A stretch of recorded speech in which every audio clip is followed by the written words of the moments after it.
Hello दोस्तों, स्वागत है आपका मेरे YouTube channel the crime story पर।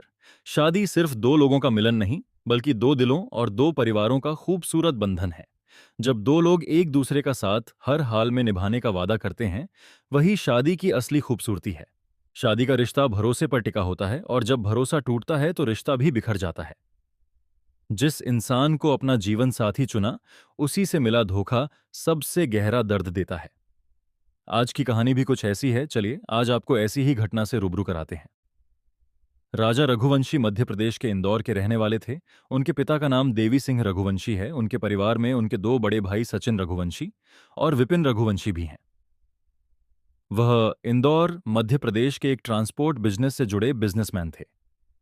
परिवार का बस और वाहन किराए पर देने का ट्रांसपोर्ट बिजनेस चलता था। स्कूल, कॉलेज और कोचिंग के लिए बस सर्विस देना, अपने परिवार के बिजनेस को संभालना और मैनेज करना भी उनका काम था।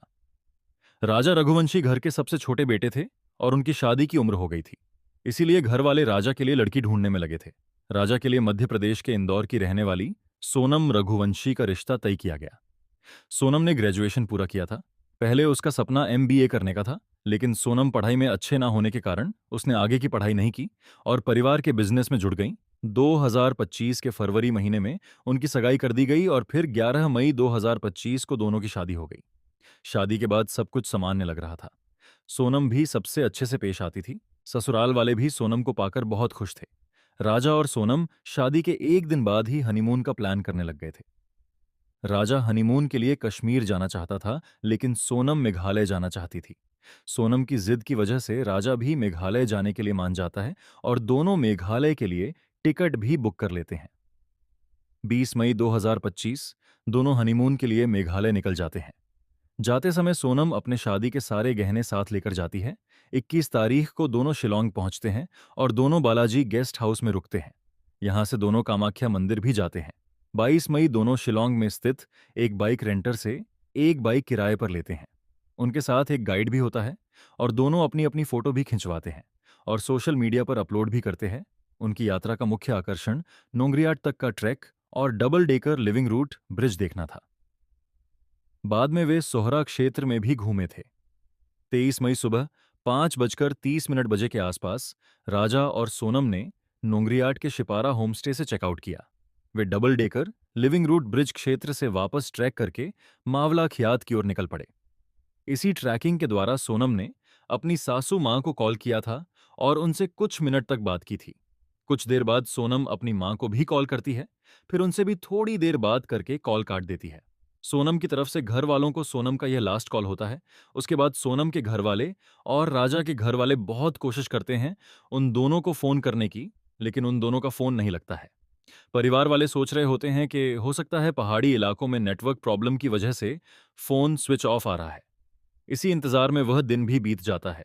थक हार कर 24 मई 2019 को राजा के भाई विपिन रघुवंशी इंदौर से शिलांग के लिए निकल जाते हैं और वहां थाने में सोनम और राजा की गुमशुदगी की रिपोर्ट लिखाते हैं। पुलिस भी राजा और सोनम की सारी डिटेल्स लेकर केस दर्ज कर लेते हैं। शुरुआती जांच में पुलिस वालों को कोई कामयाबी नहीं मिलती है, लेकिन यह केस बहुत हाई प्रोफाइल होने की वजह से पुलिस भी अपना जी जान लगाकर राजा और सोनम को ढूंढने में लग जाती है। उसी दिन पुलिस को एक कैफे के बाहर एक स्कूटी मिलती है, जिसको राजा और सोनम ने किराए पर लिया हुआ था। एक पर्यटक के कैमरे में राजा और सोनम ट्रैकिंग करते हुए रिकॉर्ड भी हो गए। यह दोनों का आखिरी वीडियो माना जाता है। वीडियो में सोनम आगे चल रही थी और राजा उसके पीछे था। सुबह लगभग 10 बजे स्थानीय गाइड अल्बर्ट पडे ने राजा और सोनम को 3 पुरुषों के साथ चलते हुए देखा था। राजा उन तीनों पुरुषों के साथ बात करते हुए चल रहा था। सोनम थोड़ा पीछे चल रही थी। उस समय कोई झगड़ा या असामान्य बात दिखाई नहीं दी थी। स्थानीय पुलिस, एनडीआरएफ, एसडीआरएफ, ट्रैकिंग समूहों और ग्रामीणों ने कई दिनों तक इलाके की तलाश की। खोज के दौरान एक गहरी खाई के पास संदिग्ध निशान दिखाई दिए। ड्रोन और रेस्क्यू टीमों की मदद से नीचे तलाश की गई।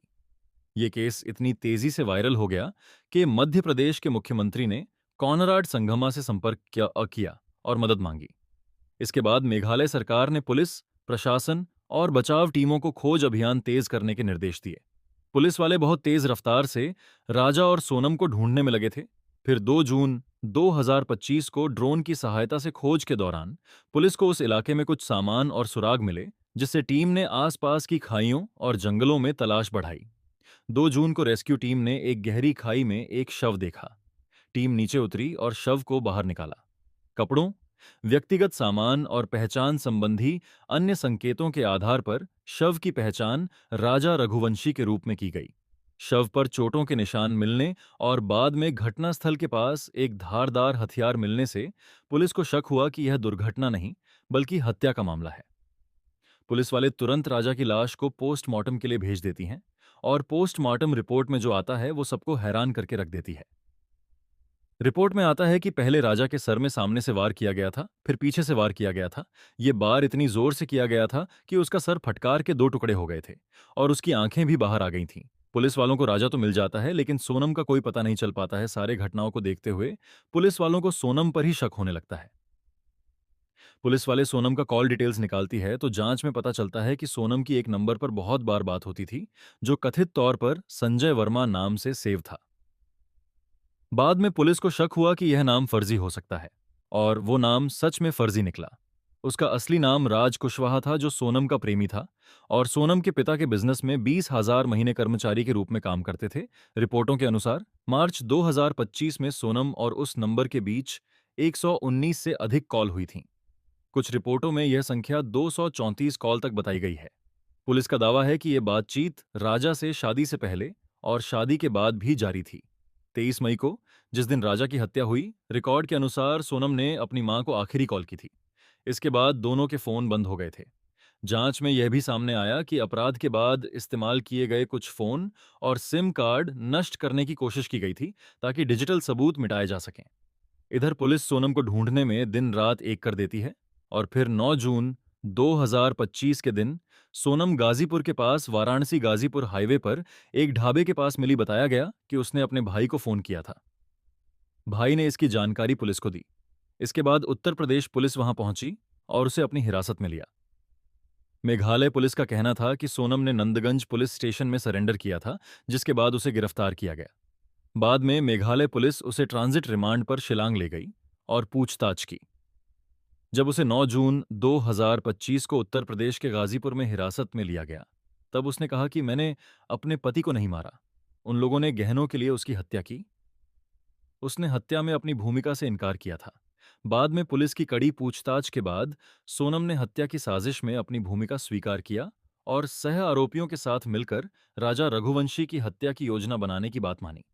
उसने अपने कथित प्रेमी राज कुशवाहा के साथ मिलकर ही राजा को मारने की साजिश रची थी।